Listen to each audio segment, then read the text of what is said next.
British ভারতের প্রথম ফাঁসি বা পরাধীন ভারতের প্রথম ফাঁসি, এই শব্দগুলো শুনলে কোন শহীদের নাম সবার আগে আপনার মনে পড়ে বলুন তো? তিনি কি ক্ষুদিরাম বসু, নাকি ভগৎ সিং, নাকি মহাবিদ্রোহের প্রথম শহীদ মঙ্গল পাণ্ডে? না, এনাদের কেউই ব্রিটিশ যুগের প্রথম ডকুমেন্টেড ফাঁসির আসামি নন। প্রথম ফাঁসির আসামি হিসেবে যার নামটা পাওয়া যায় তিনি কিন্তু বর্তমানে ইতিহাস থেকে প্রায় মুছেই গিয়েছেন। এমনকি কলকাতার যে অঞ্চলে ওনাকে ফাঁসি দেওয়া হয়েছিল সেই জায়গাটিও আজ অবহেলা এবং অযত্নে পড়ে রয়েছে, কারও কোনো ভ্রুক্ষেপ নেই। আজকে আমরা কথা বলবো মহারাজা নন্দকুমার সম্পর্কে এবং জানব কিভাবে এক রাজনৈতিক চক্রান্তে ফাঁসি কাঠে তাকে প্রাণ বিসর্জন দিতে হলো। তাহলে চলুন আজ মহারাজা নন্দকুমারের জীবনের বেশ কিছু ঘটনা গল্পের আকারে আমরা জেনে নিই। যতদূর পর্যন্ত জানা যায় নন্দকুমারের জন্ম হয় 1705 সাল নাগাদ, বর্তমান যেটা বীরভূম জেলা সেখানকার নলহাটি অঞ্চলের ভদ্রপুর গ্রামে এক ব্রাহ্মণ পরিবারে। ওনার পিতা ছিলেন পদ্মনাভ রায়।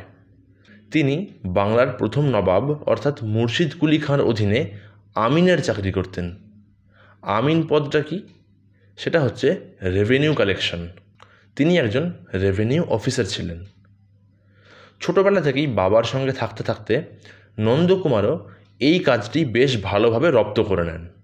শুধু তাই নয়, তৎকালীন 3টে প্রধান ভাষা অর্থাৎ সংস্কৃত, পার্সিয়ান বা ফার্সি এবং আরবি, এই 3টে ভাষায় বেশ দখল অর্জন করেছিলেন তিনি।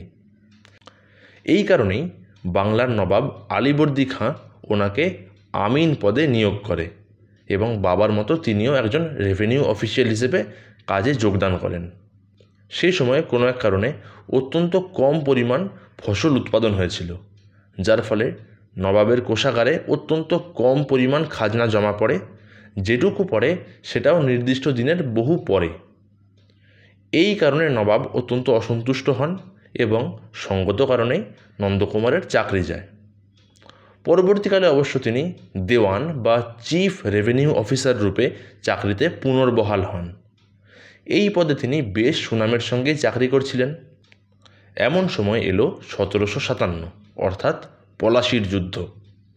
এই যুদ্ধে সিরাজউদ্দৌলা পরাজিত এবং নিহত হন এবং বাংলায় ব্রিটিশ শাসন বেশ পোক্তভাবে স্থাপিত হলো। একটা গুজব রয়েছে নন্দকুমার নাকি রবার্ট ক্লাইভের সঙ্গে গোপনে হাত মিলিয়ে সিরাজের বিরুদ্ধে চক্রান্তে যুক্ত হয়েছিলেন। আমি কিন্তু এর কোনো ক্রেডিবল এভিডেন্স পাইনি, সুতরাং এটাকে আমি গুজব হিসেবেই ধরব। সেই সময়ে মুর্শিদাবাদে নবাবের যে দরবার, সেখানে ব্রিটিশ রেসিডেন্ট রূপে রয়েছেন ওয়ারেন হেস্টিংস, যাকে আমরা পরবর্তীকালে বাংলার বড়লাট রূপে পাব, অর্থাৎ গভর্নর জেনারেল হিসেবে পাব। তা ওয়ারেন হেস্টিংসের সেই সময় একটা অন্যতম কাজ ছিল মুর্শিদাবাদ, হুগলি এবং নদিয়া, এই 3 এলাকা থেকে ট্যাক্স কালেকশন করা। তবে রবার্ট ক্লাইভ একজন অভিজ্ঞ মানুষকে খুঁজছিলেন যিনি আরও দক্ষভাবে এই কাজটি পরিচালনা করতে পারবেন। সঙ্গত কারণেই নন্দকুমারের নামটি তার মনে ধরে এবং 1764 সাল নাগাদ তিনি নন্দকুমারকে এই 3টে পরগনা অর্থাৎ মুর্শিদাবাদ, নদিয়া এবং হুগলি, এই 3টে অঞ্চলের দেওয়ান রূপে প্রতিষ্ঠিত করেন। ওই বছরেই তৎকালীন মুঘল সম্রাট অর্থাৎ দ্বিতীয় শাহ আলম, উনি কিন্তু নন্দকুমারকে মহারাজা উপাধিতে ভূষিত করেন এবং অনুমতি দেন নন্দকুমার নিজের সঙ্গে 7000টি অশ্বারোহী সৈন্য রাখতে পারবেন। সেই বছরে ওয়ারেন হেস্টিংস বিলেতে ফেরত চলে যান এবং নন্দকুমার সেই 3টে অঞ্চলের দেওয়ান রূপে কাজকর্ম আরম্ভ করেন। এরপরে আসে 1770, বাংলার ইতিহাসে একটি কলঙ্কময় অধ্যায়, কারণ এই বছরেই ঘটেছিল কুখ্যাত 76-এর মন্বন্তর। ব্রিটিশ অপশাসনের ফলে বাংলার হাজার হাজার মানুষ না খেতে পেয়ে মারা গিয়েছিল। এই খবরটি শোনার পর কোম্পানি কিন্তু নড়ে চড়ে ওঠে। তারা বুঝতে পারে আরও দক্ষ শাসক প্রয়োজন। সেই কারণে ওয়ারেন হেস্টিংসকে আবার ফিরিয়ে আনা হয় এবং 1772 সাল নাগাদ তিনি বাংলার বড়লাট বা গভর্নর জেনারেল এই পদে স্থাপিত হন। এমন সময়ে মহারাজা নন্দকুমার একটি কাণ্ড করেন। ওয়ারেন হেস্টিংসের বিরুদ্ধে আর্থিক দুর্নীতির অভিযোগ নিয়ে এসে সোজা ইংল্যান্ডে একটি চিঠি লেখেন। সেখানে তিনি বলেন, মীর জাফরের বিধবা স্ত্রী অর্থাৎ মুন্নি বেগমের কাছ থেকে নাকি প্রচুর পরিমাণ টাকা ঘুষ নিয়েছেন ওয়ারেন হেস্টিংস। শুধু মুন্নি বেগমই নন, আরও অনেক উচ্চপদস্থ রাজকর্মচারীর কাছ থেকেও নাকি হেস্টিংস প্রচুর টাকা ঘুষ নিয়েছেন। এই অভিযোগটি লুফে নেন তৎকালীন সুপ্রিম কাউন্সিল অফ বেঙ্গলের একজন সদস্য ফিলিপ ফ্রান্সিস, ইতিহাসে যাকে হেস্টিংস বিরোধী হিসেবে আমরা বহুবার দেখতে পাব। এই ফিলিপ ফ্রান্সিস, ক্লেভারিং এবং মনসন এই তিনজন মিলে হেস্টিংসের বিরুদ্ধে প্রচার করা আরম্ভ করেন। তিনি কতটা অপদার্থ এবং অযোগ্য শাসক সেটা তুলে ধরার চেষ্টা করেন। তবে হেস্টিংস যেহেতু বড়লাট, তার রাজনৈতিক ক্ষমতা কাজে লাগিয়ে তিনি সেই অভিযোগ বেশ ধামাচাপা দিতে সমর্থ হন। তবে একটা ব্যাপার তার আঁতে ঘা দিয়ে যায়। একজন নেটিভ কোন সাহসে একজন বড়লাটের বিরুদ্ধে অভিযোগ আনতে পারে? রেগে গেলেন ওয়ারেন হেস্টিংস। তার পরের বছরই অর্থাৎ 1774 সাল নাগাদ তিনি নন্দকুমারের বিরুদ্ধে একটি অভিযোগ নিয়ে আসেন।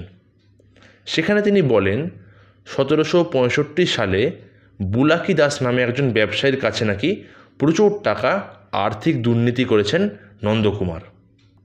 ব্রিটিশ ফরজারি অ্যাক্ট এই আইনের অধীনে গ্রেপ্তার করা হলো নন্দকুমারকে এবং তার বিচার আরম্ভ হলো। তৎকালীন সুপ্রিম কোর্টের প্রধান বিচারপতি স্যার এলাইজা ইম্পে তিনি ছিলেন ওয়ারেন হেস্টিংসের ক্লাস ফ্রেন্ড, স্কুল জীবনের বন্ধু। এই কারণে অনায়াসে হেস্টিংস তার বন্ধু এলাইজা ইম্পের ওপরে প্রভাব বিস্তার করতে সমর্থ হন এবং বিচারে নন্দকুমার দোষী সাব্যস্ত হন। 12 জন জুরি সেই সময় নন্দকুমারের বিরুদ্ধে মত দেন। দেখবেন এরকম অনেক লোক রয়েছে যারা বলে যে ব্রিটিশ যুগে নাকি দেশে আইন শৃঙ্খলা ছিল, এখন সেসব কিছুই নেই। তারা হয়তো এই রকম জুডিশিয়াল মার্ডার সম্বন্ধে কিছুই জানেন না। বিচারের নামে এক প্রহসন ঘটিয়ে তার ফাঁসির আদেশ দেওয়া হয়। দিন স্থির হয় 1775 সালের 5ই অগস্ট ভোরবেলা। মজার বিষয় জানেন, নন্দকুমার নিজের ফাঁসির জায়গা নিজেই নির্বাচন করেছিলেন। বর্তমানে যেটা দক্ষিণ কলকাতার হেস্টিংস এলাকা, তার কিছুটা দূরেই আদিগঙ্গার তীরে কুলিবাজার বলে একটি স্থানে তিনি নিজের ফাঁসির জায়গা ধার্য করেন। আদিগঙ্গার দিকে মুখ করে তিনি মারা যাবেন, এই ছিল তার অন্তিম ইচ্ছা। সেই সময়কার কিছু প্রত্যক্ষদর্শীর বিবরণ পাওয়া যায় যে সেই দিন ভোরবেলা নন্দকুমার স্নান করে এবং আহ্নিক সেরে তার ফাঁসির মঞ্চে এসে উপস্থিত হন এবং হাসি মুখে তিনি মৃত্যুবরণ করেন। এই ছিল ভারতবর্ষের প্রথম জুডিশিয়াল মার্ডার বা বিচারের নামে প্রহসন ঘটিয়ে নিরপরাধ মানুষকে খুন করা, তার ইতিহাস। এবং নন্দকুমার সেই হতভাগ্য নেটিভ মহারাজা যিনি ব্রিটিশ ঔদ্ধত্যের বিরুদ্ধে আওয়াজ তুলে নীরবে ফাঁসির মঞ্চে মৃত্যুবরণ করেন। এই ছিল আমাদের আজকের ইতিহাসের গল্প। এরকম আরও অজানা ইতিহাসের গল্প শুনতে আমাদের চ্যানেলটি সাবস্ক্রাইব করবেন এবং ইতিহাস উৎসাহী মানুষের সঙ্গে শেয়ার করতে ভুলবেন না। ধন্যবাদ।